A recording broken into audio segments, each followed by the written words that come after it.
South Korea, it was important that the United Nations receive unequivocal and immediate support from the nations of the free world. So as unprepared as any other nation, Canada decided to do its share. Despite the fact 25,000 Canadians served in Korea, veterans have called it Canada's forgotten war.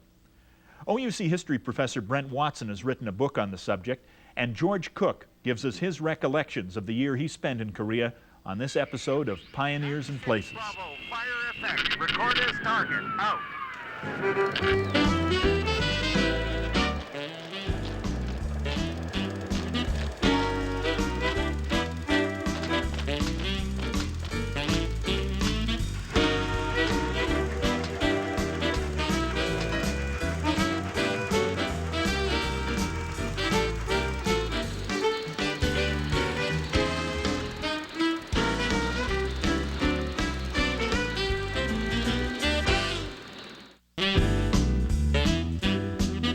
Welcome to Pioneers and Places. Mike Roberts with you, and our storyteller for today is Brent Watson, who has his PhD in history from the University of Victoria, a special doctoral attachment from the University of Calgary. He's been a senior policy analyst for the Department of Defense in Ottawa, and he is, as of 2002, the proud author of Far Eastern Tour, the Canadian Infantry in Korea, 1950 to 53. You've done a lot in a young life. Thanks, Mike. I certainly have been very busy lately. Why Korea? I mean, obviously, with the 50th anniversary coming up next year, you couldn't time it better from a sales point of view. But is that pretty much your angle? No, not at all, Mike. There's certainly more to it. When I first started working on the book in 1996, the Korean War was very much known as the Forgotten War. Very, very little had been written. There had been an official history written by the government in 1966, but other than that, there was really nothing out there of any sort of historical significance that looked at the Korean War in a detached and unbiased way. Now, why is it important that Canadians understand the Korean War as we approach its 50th anniversary? Because it is forgotten, as you point out. That's right. Really, Korea is the story of many firsts. Before I get into those, however, I think it's important to realize that close to 500 Canadians gave their lives in Korea and during the time of the Korean War. That in itself makes the story of the Korean War worth telling. Korea remains Canada's third largest war, despite our involvements in Yugoslavia in the 90s, in Afghanistan lately. Korea, by far, is the largest post-Second World War military operation the Canadian forces have participated in. Also, Korea is the first time that we participate in an active conflict under the auspices of the United Nations. So that in itself is very significant. Now, it's significant in a lot of negative ways too. I mean, the fact that we're under the auspices of the United Nations does not necessarily mean that we're taking it seriously. No, obviously at this time the main concern is in Europe. NATO, North Atlantic Treaty Organization, which is formed in 1949 to counter what is perceived to be Soviet aggression in Europe. That is clearly the focus of Canadian defense and foreign policy at this time. Asia is very much a sideshow, very much, and I would argue even to this day it really is to some extent. That's important to know, because when you're training your troops to fight in Northern Europe, you're not training your troops to fight in Korea, a different environment entirely. Completely different. First of all, the topography. Europe, Central Europe, very flat, very urban. Korea, on the other hand, in 1950, incredibly mountainous, very rural, very unfamiliar, if you will, to Canadians. Canada had fought in Europe in 1914 and 1918. We'd also been involved, of course, in 1939, 1945. The intellectual milieu, which the Canadian forces exists in the first 50 years of the 20th century, is very much European focused. Of course, Korea comes out really out of nowhere in 1950 and changes that. Does the high command or the civilian masters of the military acknowledge that in any way? No. Clearly, the high command at this time is most of these commanders had really cut their military teeth in Europe. A lot of them had joined as junior officers or indeed as privates in 1939. By 1945, many of them were battalion commanders, which is to say lieutenant colonels or colonels. Really, though, when it boils down to it, most of these officers, these commanders, had cut their military teeth between the Normandy invasion and VE Day in May of 1945. This is war as they know it. Anything else, they're not really too sure about. They just don't have that breadth of experience. Define the difference. What happens in Korea by contrast? Korea is very much an unconventional war in the sense that it doesn't adhere to European patterns. Tanks play a fairly significant role early in the war, but really by November of 1951, tanks are insignificant. They're simply mobile artillery pieces, if you will. Again, the topography. Korea is very, very mountainous. Very hard to launch military operations in the traditional way, which is, say, tanks and artillery combined with infantry, moving across ground, capturing ground. Korea is not like that.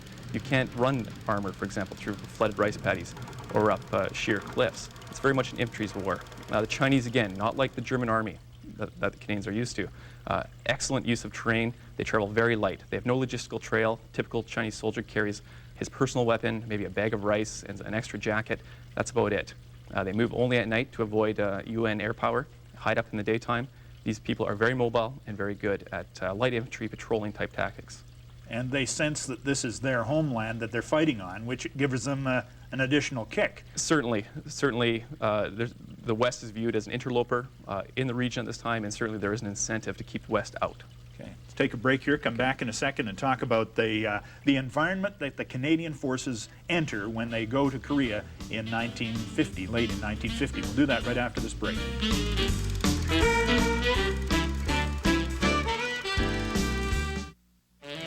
96 Bravo 2 on target. Over.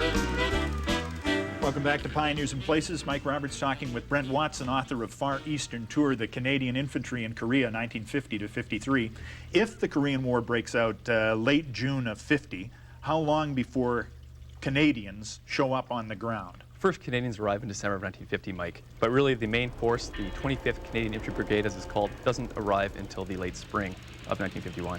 So between June of 50 and late spring of 51, what's happening with the Canadian forces? Because, I mean, we had 500,000 men under arms just 5 years ago. That's correct. How many are ready to go to Korea in 1950? In 1950, we have nobody that's ready to go to Korea. In 1945, our military stood at 500,000 men and women under arms in Europe. By 1950, the establishment of the Canadian Army is 25,000 men. In reality, however, the numbers are far lower than that, and we have about 7,000 soldiers, which could loosely be described as combat.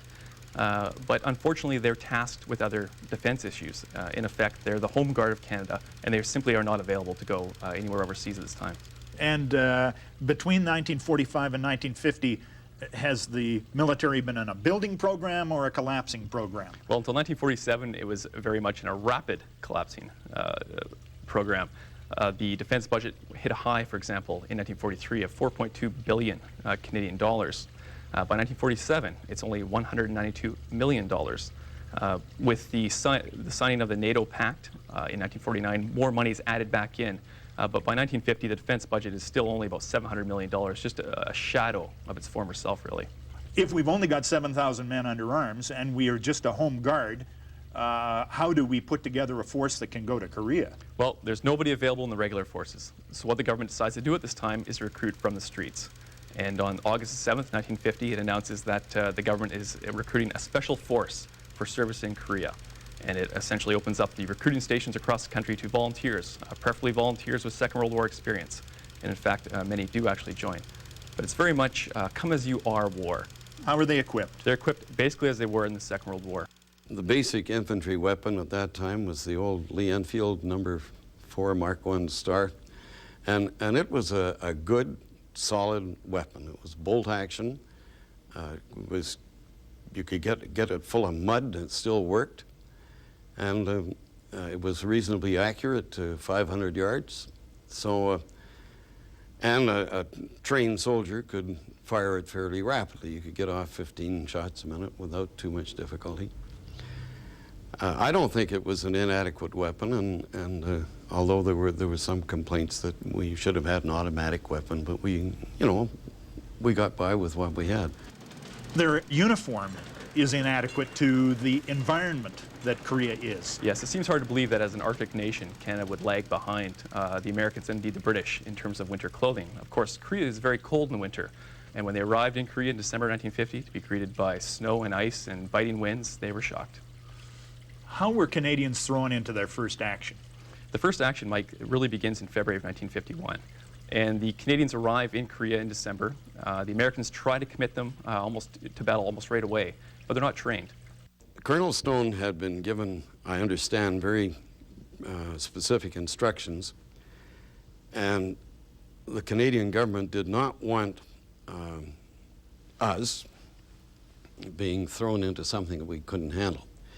Now, we were not fully trained at that time, and Colonel Stone simply, and I understand he actually went to see MacArthur, but that may be just an exaggeration.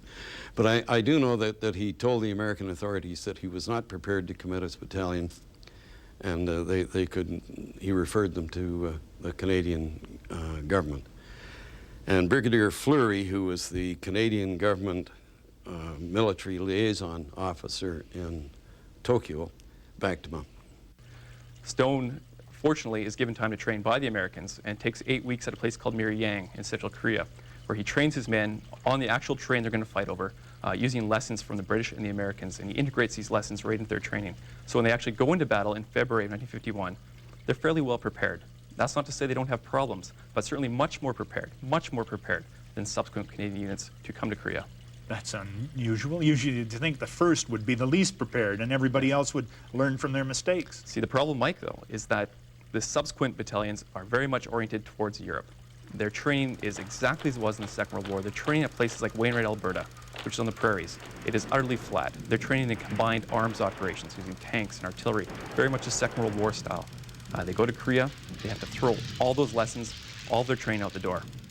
To say that we weren't trained for Korea, I don't know of any organization that was trained specifically for Korea. We took our advanced infantry training in Wainwright, Alberta, and the topography there was very, very different from what we found in the mountains of Central Korea. So we adapted, and that's what I think we were trained to do, was to think on our feet and adapt to the conditions that we found locally. Now, this is called a police action. Yes. A police action as opposed to a war. Can you define the difference? Is there a definable difference? Only in semantics, Mike. The government calls this a police action, but by it is a war, clearly. There's no question about it. Men died just as surely in Korea as they did in the Second World War or in the First World War. And in the same ratios? Indeed, for every 5 men who were wounded, 1 was killed. The same ratio as the Second World War. And they are opposing a group who knows intimately the landscape and is well versed in doing hand-to-hand combat and small platoon attacks. Very good. The Chinese enemy, of course, had just emerged from the Chinese Civil War, which ended in 1949. They'd also fought the Japanese since 1937 in Manchuria. This army is excellent in terms of light infantry abilities. It can patrol in all weathers. It can engage rival patrols and literally bring tremendous fire to bear on them through their Soviet-supplied weaponry. They're fabulous. No logistical tail. These men are highly mobile and very capable. They know how to survive in the mountains and how to launch an attack. When we think of the Korean War, we think of it as being primarily an American thing. Mm-hmm. I don't know, that may be MASH. What percentage of the action did the Americans handle as opposed to the British, as opposed to the Canadians, as opposed to the Aussies? The Americans certainly bore the brunt of the fighting in Korea. They had by far and away the largest contingent. The next largest contingent was, of course, the Republic of Korean Army itself, then the British Army, and then Canada. Canada actually ranked 4th. So Canada had a very significant role in Korea. How long before the Korean War ceased being an attacking, taking territory war and became the war along the 30th parallel? Right, 38th parallel. 38th parallel, I apologize. That's correct. The war begins in June of 1950. Until November of 1951 is very fluid, which is to say it goes up the Korean Peninsula and back down the Korean Peninsula. In the late spring, summer of 1951, the war starts to seesaw around the 30th parallel, which was the former dividing line between North Korea and South Korea. By November of 1951, the UN command extends the line just north of the 30th parallel, which is called the Jamestown line. And the reason that it stops at this Jamestown line is that the negotiators, the UN negotiators at this time, are meeting with the Chinese, and essentially UN command issues an order saying that there will be no more offensive in Korea. They're going to try and hold the Chinese just north of the 30th parallel until a political solution to the war in Korea can be reached. Are you often amazed that Canada only lost 300 people as opposed to the greater potential, seeing what their opposition they were up against? I certainly am, Mike. And again, it's a reflection of the changing nature of the war, really from the beginning of the war to the end of the war. And what I mean by that is that with the consolidation of the Jamestown line, this line of fortifications in the hills, of trenches and barbed wire and minefields, the Chinese obviously are at liberty to launch attacks against Canadians regularly. One of the reasons why the Canadian casualty rate is comparatively low is that when the Chinese attack, the Canadians hunker down in their bunkers, their pillboxes, their fortifications. And usually what they do is call in what's called supporting fire onto their own positions. So actual artillery bursts right on the Canadian positions are, the idea here is to clear the Chinese off effectively, from the Canadian positions. That works fine, and it works often, except when the Chinese get into the Canadian trenches. Then, of course, they're sheltered from this artillery fire, and they go about their macabre business then of going through the trenches, going into the bunkers, and essentially of killing and taking prisoners. When we got attacked at Cap Young, there was a tremendous amount of racket, noise and flares and searchlights, and our artillery fire was pretty rowdy, and the Chinese were doing lots of shooting with small arms, and we heard the bugles blowing, which was the Chinese communication system. They, just like the 19th century British Army, they used bugles to communicate.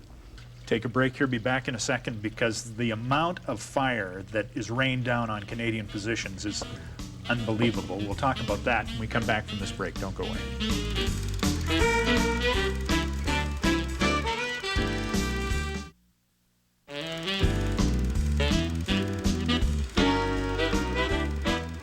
Welcome back to Pioneers and Places. Mike Roberts talking with Brent Watson about his book and about the Korean War. The 50th anniversary looms.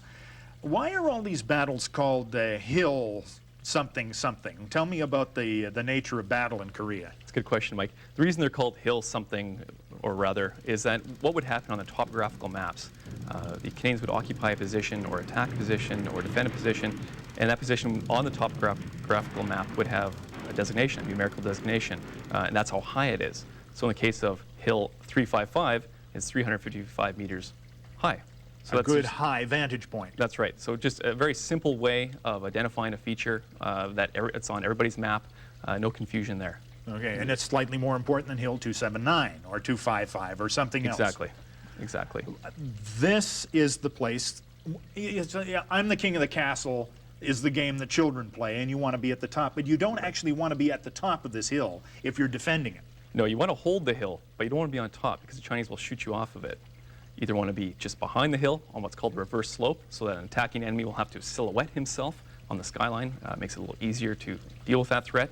Or if you're an American, you want to be further down the hill so that your first line can intercept an enemy attack and you have supporting lines behind you that can direct fire in support of you against an attacking enemy. The Canadians adopt for the first approach, and there's some problems with it. The first approach That is to say, they hold a single line on the reverse slope of the hill. They'd have one position that would go around the front of the hill, which they'd man in the event of attack. Not a lot of support there. One line of guys armed with outmoded bolt-action rifles, with a few machine guns thrown in to stiffen the defense. The odds aren't too good you're going to hold the hill, especially under heavy Chinese artillery fire. Now, tell me about how heavy that fire could be. Well, probably the best example of how heavy and how bad, I mean, let's not forget, this is a horrendous experience for the Canadians. It happens in October of 1952 at a place called Hill 355, also known as Little Gibraltar by the Americans. As the name suggests, it does look like the island of Gibraltar in the Mediterranean. It also is the commanding feature of ground for that sector of the Jamestown line. The Canadians obviously occupy positions there in October. Now, because the Canadians are not patrolling effectively, which is to say they're not going out into no man's land at night and they just can't see what's around them, they establish an outpost called Vancouver Outpost, which is hacked on, I think, the 1st or the 2nd of October, and the Chinese destroy it. Now, by destroying this Vancouver outpost, the Canadians are effectively blind. They cannot see what is happening immediately in front of their wire. They don't know what's happening. They sent out a patrol on the 14th, 15th of October 1952 to try and discern what's going on in the absence of Vancouver Outpost. This patrol is attacked by the Chinese, ambushed, and essentially wiped out. Canadians now are completely blind and are holed up on Hill 355 in their defensive positions. On the 22nd of October, the Chinese unleash a tremendous fusillade of artillery against the Canadians. Approximately 2,500 shells rain down on the Canadians in a 24-hour period. And that is what one would expect on the very worst day of the Second World War. Just a tremendous amount of firepower in such a small area. We're only talking several hundred meters by several hundred meters here. I mean, it's just outrageous, the amount of fire. Well, how do any Canadians survive that? Well, some don't, unfortunately. The ones that do hunker down in their bunkers until the fire lifts, and then when the fire lifts, what happens? The Chinese attack. So the Canadians find themselves in these utterly destroyed defensive positions trying to repulse the Chinese attack. And the Chinese attack is very vicious, and they kill a significant number of Canadians and capture prisoners as well. And that was just one day of this hideous life. One day of this hideous life, excellent way to put it. A life that is very different from what's happening in Canada this time. You know, in October 1952, NHL season's begun. People are starting to think about maybe Christmas shopping. They're enjoying the balmy weather in the Okanagan. It really is a world away. And really, the Korean War is a forgotten war while it's being fought. What a horrible scenario. It really is. And when does rationale come to this? I mean, what happens? What happens with the Canadians? How do they get out of it?